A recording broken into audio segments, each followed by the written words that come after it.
সকাল থেকে উঠে শুধু ঝমঝম বৃষ্টি, চতুর্দিকে শুধু জল থই থই, সবুজ গাছপালা দেখো নতুন সাজে সেজে উঠেছে।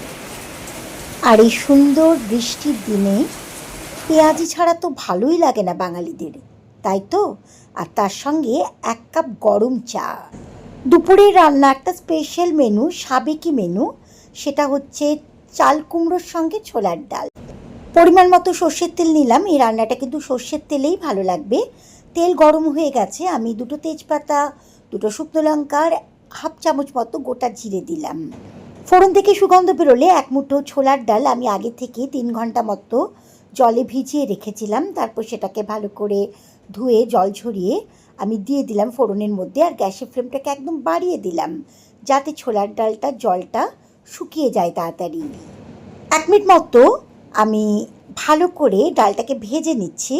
খেয়াল রাখতে হবে যে ছোলার ডালের পরিমাণটা কিন্তু কম হবে, কারণ ডালের মধ্যে চাল কুমড়ো পড়ছে না, চাল কুমড়ো দিয়ে ছোলার ডাল।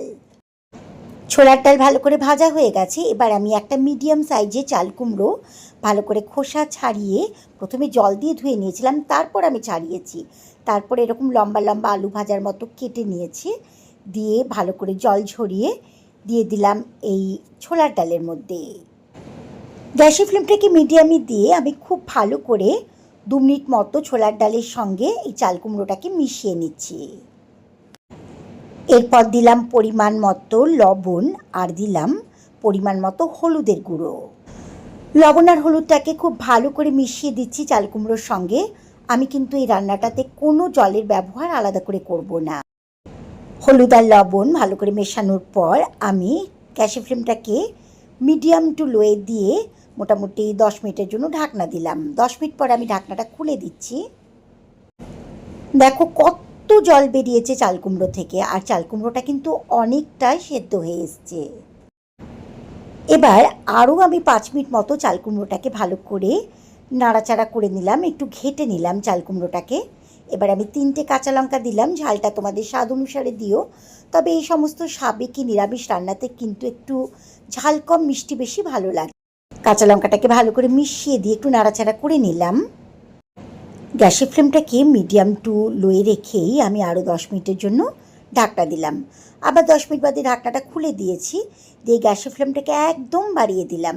দেখো খুব ভালো করে চাল কুমড়ো সেদ্ধ হয়ে গেছে, আর ছোলার ডালটাকে একটু হাত দিয়ে টিপে দেখলাম একদম খুব ভালো সুসিদ্ধ হয়েছে। গ্যাসের ফ্লেমটাকে বাড়িয়ে দিয়ে আমি আরও 5 মিনিট মতো নাড়াচাড়া করে হাফ চামচ মতো চিনি দিলাম, কারণ চিনি দিলে একটু মিষ্টি মিষ্টি ভালো লাগে এই নিরামিষ রান্নাগুলোতে। চিনিটাকে আমি মিশিয়ে দিলাম। দেখো অনেকটা কিন্তু শুকিয়ে এসছে, রান্নাটা হয়ে গেছে এই রান্নাটা। এবার আমি ধনেপাতা কুচি এর মধ্যে মিশিয়ে দিচ্ছি।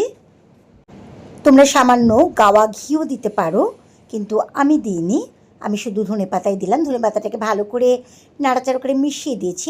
একদম রেডি চাল কুমড়োর সঙ্গে ছোলার ডাল গরম গরম ভাতের সঙ্গে খাবার জন্য। আজকে রান্নাতে কিন্তু ইলিশ মাছও করেছিলাম সর্ষে বাটা দিয়ে ভাপা, তাই আজকের খাবারটা দুর্দান্ত হবে।